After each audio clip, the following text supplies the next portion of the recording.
Hey guys, I just wanted to show the players that will be participating in this cast today. And so we have BrokenRhythm. He is 103 and 68. He has 965 points. And we're going to be looking at StrifeCro. And actually, our 2v2 team is right under StrifeCro. We used to be above him, but now we lost, we went 3 and 7 one day, and then we're behind him now. But StrifeCro is 194 and 116. I think that's a little bit better ratio with 1,098 points. So two very high level diamond players. BrokenRhythm is rank 1 in his division and StrifeCro is rank 3. So hope you guys enjoy.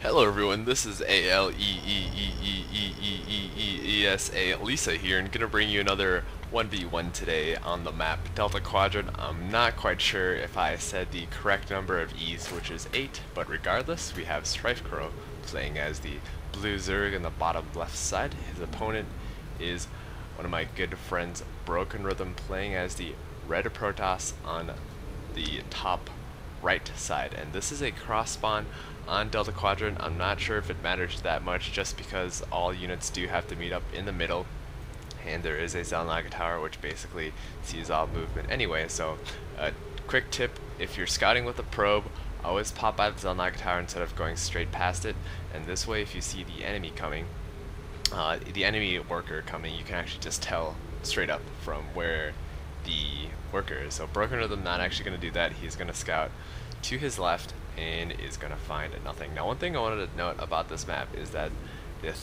there's a natural and then there's a third that is really protected, but there's destructible rocks. So one thing a Protoss could do is forge fast expand back here, and it might actually confuse your opponent, because when you forge fast expand, you know, you're usually trying to get your expansion, but the opponent actually has to come in the back and see that see if you're actually expanding here, or just some people like to forge up and tech to void rays as well. So there's a possible strategy, but also this back area is extremely vulnerable to Reapers or siege tanks put on the back. I think some range units like a Stalker can even pick off the drones here, and especially the Thor ships. So this back play is definitely not well protected. But if you, conversely, if you have your own units up here, you can, defend it easily, because you have 2 high grounds basically, and you can partially defend your gold at least from this side if maybe you got a siege tank here or here. Anyway though, both players playing fairly standard, single gateway and getting his gas. So BrokenRhythm playing fairly standard.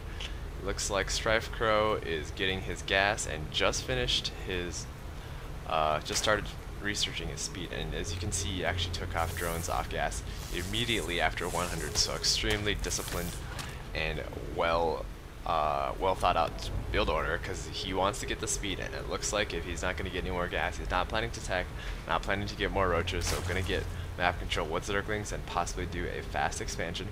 BrokenRhythm right now, sensing that this is coming, is going to be able to check there and see that he has not hit his fast expansion, so he knows that speed is being researched, because you're either going to get speed, a fast expansion, or roach warren early on in the game. And so BrokenRhythm doing a little bit of scouting, and StrifeCro right now, managed to pick off a probe, but BrokenRhythm right now has a Zealot blocking off his entrance, so doing well so far.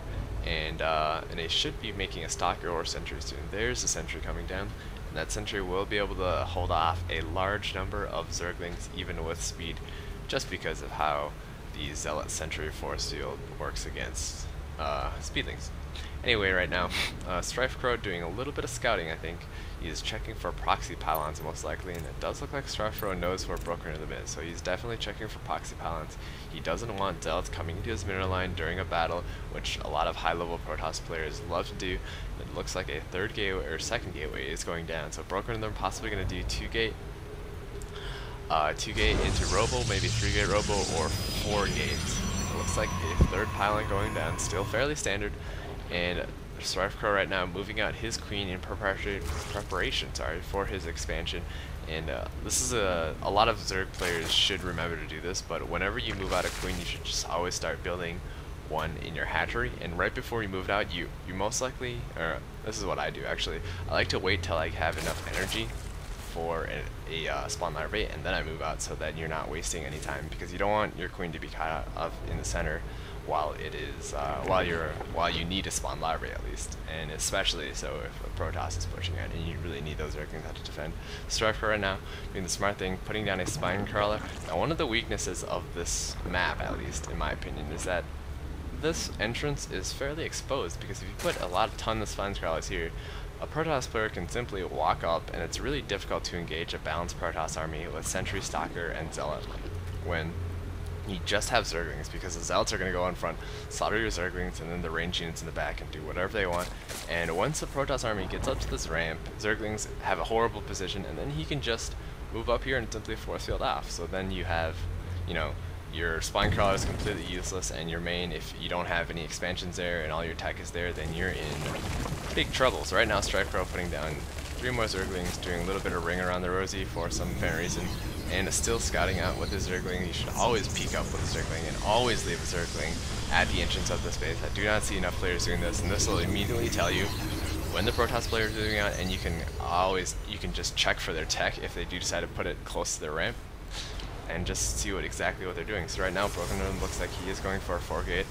Income wise, BrokenRhythm should be a little bit behind just because of the fast expansion by Zerg. He does have excellent saturation, and it looks like he's going to be expanding to his 3rd first, or I guess this is considered his 2nd right now, and saving up 300 right there. And it does look like StrifeCro actually does see this, so he knows BrokenRhythm will be expanding here, but there's really nothing he can do about it until he can get Mutalisks on the field. And it does look like StrifeCro is continuing to massing up Zerglings. His mineral count getting quite high. I'm not sure why he's not getting the 2 gas. There he is. He spent 400 minerals on something. I'm not sure what. And it looks like he just lost an Overlord to these 2 Stalkers. So, but that Overlord did provide crucial scouting information. So StrifeCro does know that BrokenRhythm is expanding right now, and BrokenRhythm also pushing out. He sees, StrifeCro does see this coming with his Zergling, and BrokenRhythm is going to be placing a proxy pylon at the Zalganaga Tower. I see a lot of high-level Protoss players do this, and especially in 2v2, where you can just leave your probe there for the Zalganaga site and then leave a pylon there. And it looks like right now spine crawlers have burrowed into position that is a little bit more comfortable. Great force fields falling off. Those Zerglings will not be able to do crap. And those Zealots are the only thing basically preventing the Zerglings from going at the Stalker and Sentry armor, but more great force fields, and those spine crawlers are looking away at the sentries.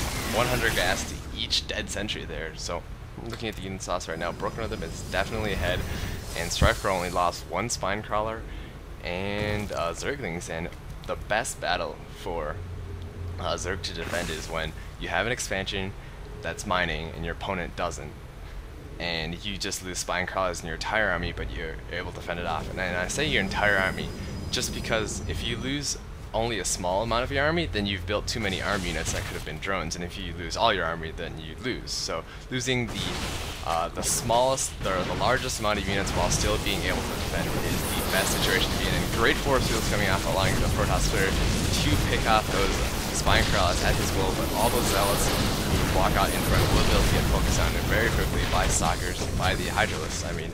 And this single spine crawler is left, but StrifeCro should be able to put down a few more spine crawlers. If he keeps putting down spine crawlers and losing spine crawlers instead of actual units, then he is in great position. A spine crawler costs as much as a Hydralisk and tanks and does much more damage than a Hydralisk. And BrokenRhythm checking for expansions. StrifeCro has not yet had the chance to actually destroy this destructible debris, as I would say.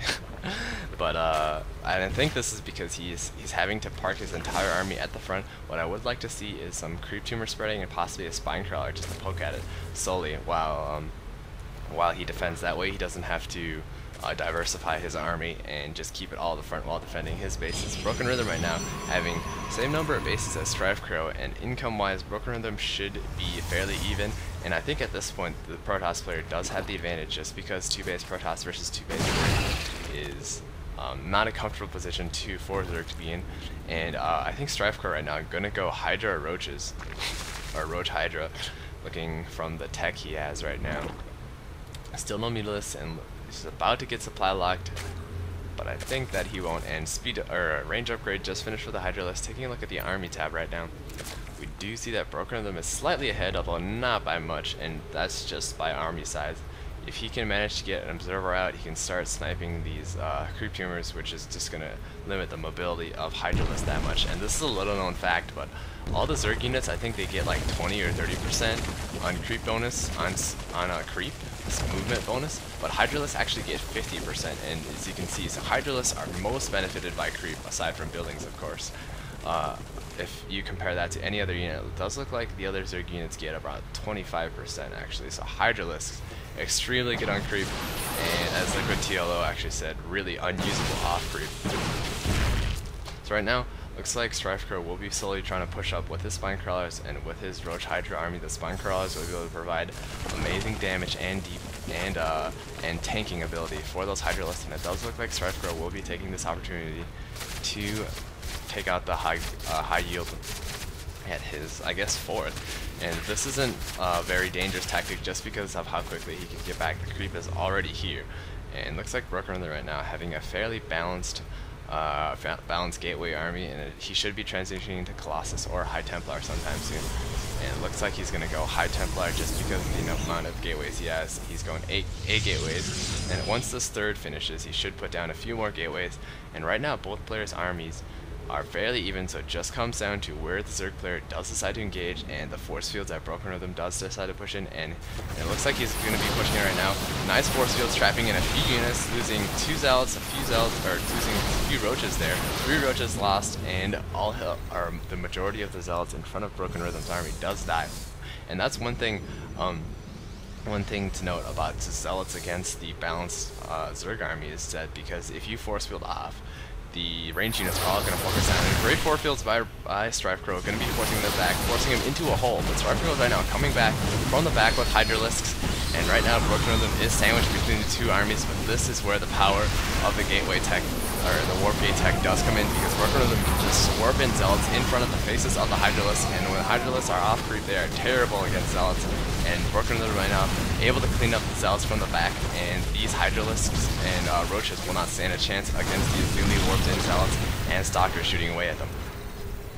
Right now, both players, regardless though, still fairly even. And one of the disadvantages of Zerg at this point is that although he does have the high yield, it is extremely, or at least more difficult to defend than this base in the back compared to what BrokenRhythm has to do, which is just warp in units here whenever he wants, or even put down photon cannons here.